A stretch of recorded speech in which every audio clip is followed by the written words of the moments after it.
नमस्कार, मैं आशीष। आप देख रहे हैं द पैम्फलेट। हमास और इसराइल के बारे में आप सुन रहे होंगे, देख रहे होंगे कि मुस्लिम और ज्यूज, यहूदी और इस्लाम के अनुयायी आपस में लड़ रहे हैं। लगभग 53 साल पहले की घटना है जब फिलिस्तीनी लड़ाकों ने मुस्लिम राष्ट्र जॉर्डन के खिलाफ युद्ध लड़ा था। इससे फिलिस्तीन और सीरिया को जान माल का बहुत ज़्यादा नुकसान उठाना पड़ा। अरब देशों में साल 1970 के 16 सितंबर से 27 सितंबर तक ये युद्ध चला था, जिसे इतिहास में ब्लैक सितंबर के नाम से याद किया जाता है। ब्लैक सितंबर वो घटना है जब जॉर्डन की सेना ने फिलिस्तीनी लिबरेशन ऑर्गेनाइजेशन, जिसे कि PLO भी कहते हैं, और अन्य समूहों के आतंकवादियों को देश से बाहर निकालने के लिए एक अभियान चलाया था। जॉर्डन में अधिकांश फिलिस्तीनी 1947 में इसराइल के गठन के बाद शरणार्थी के रूप में रह रहे थे।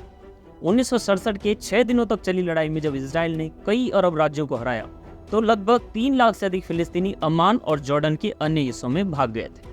हमास, जो कि आतंकवादी संगठन है, उसके उकसावे के जवाब में जब इसराइल हमास पर हमले कर उन्हें तबाह कर रहा है, तब ब्लैक सितंबर की घटना मैं आपको बताता हूँ। ये युद्ध जॉर्डन और फिलिस्तीन के बीच लड़ा गया था और कहा जाता है कि इसमें 3000 से 4000 फिलिस्तीनी आतंकी और सीरिया के 600 आतंकी मारे गए थे। वहीं फिलिस्तीनी नेता यासिर अराफात, जिसका आपने नाम सुना होगा, उसने बताया था कि इस युद्ध में 20 से 25,000 की संख्या में फिदायनी मारे गए थे।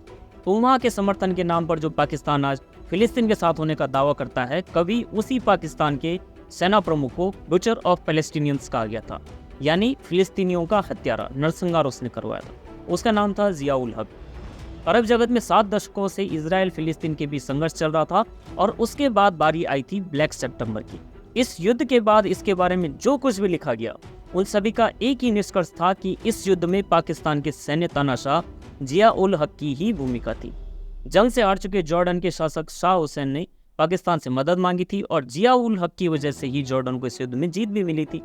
हुआ कुछ ऐसा था कि सीरिया और जॉर्डन के बीच युद्ध छिड़ गया था। 1967 में 6 दिनों तक युद्ध में हारने के बाद जॉर्डन की हालत खराब हो चुकी थी।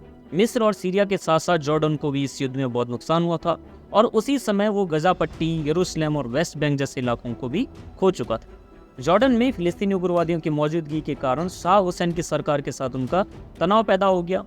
शाह 1952 में गद्दी पर बैठे ही थे। Popular front for liberation of फिलिस्तीन PFLP जैसे फिलिस्तीनी आतंकवादी समूह ने जॉर्डन से इसराइल के खिलाफ हमले शुरू किए थे, जिससे यहूदी राज्य इसराइल ने जवाबी कार्रवाई भी शुरू कर दी, जैसा आप आजकल देख रहे हैं। शाह हुसैन के लिए परेशानी का एक और कारण था जॉर्डन में इराकी सेना की एक बड़ी टुकड़ी की मौजूदगी, जो जाहिर तौर पर इसराइल से खिलाफ सुरक्षा के लिए वहाँ मौजूद थी।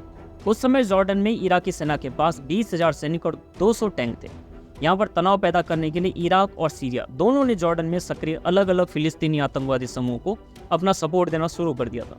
इसी बीच साल 1970 में शाह हुसैन पर हमले भी हुए, जिसके बाद जॉर्डन सेना ने फिलिस्तीनी शरणार्थी शिविरों पर गोलीबारी शुरू कर दी थी।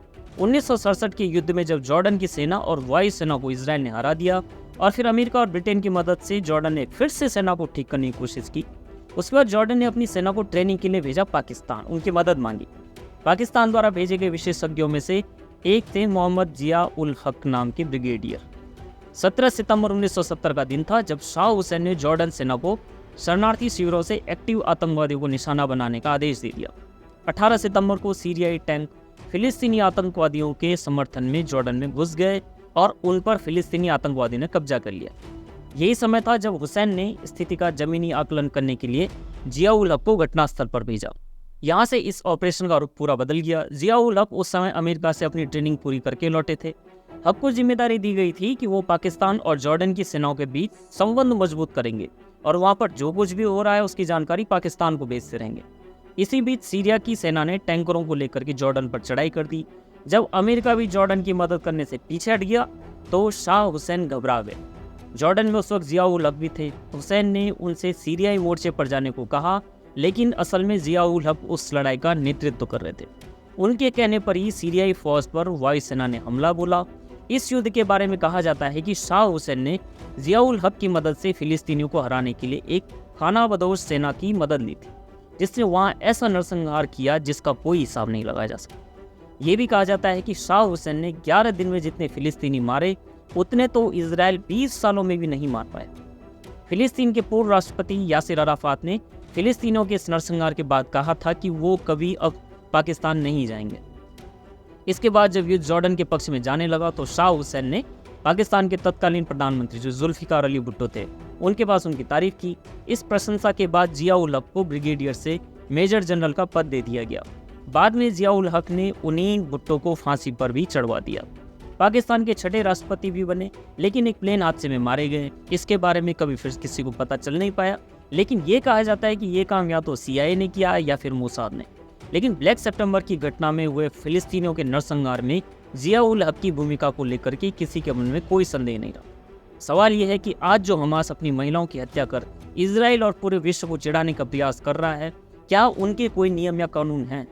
अगर बात PLO यानी फिलिस्तीनी लिबरेशन ऑर्गेनाइजेशन या फिर हमास जैसे आतंकवादी संगठनों की करें, तो ये ऑर्गेनाइजेशन किसी नियम से नहीं चलते हैं।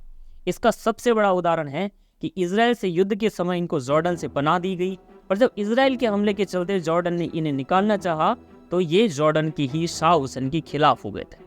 वास्तव में इतने ज़्यादा खिलाफ हो गए कि 3-4 साल बाद जॉर्डन के ही प्रधानमंत्री की हत्या कर दी गई।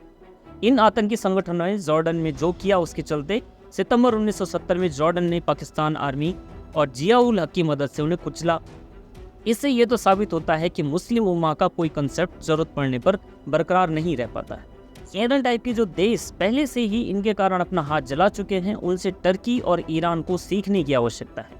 टर्की को इसलिए और भी ज़्यादा क्योंकि टर्की नाटो का भी सदस्य है और 70 साल से भारत में उम्मा के नाम पर फिलिस्तीनियों के लिए दुआ करने वाले लोगों को जॉर्डन में ब्लैक सितंबर की घटना को भूलना नहीं चाहिए।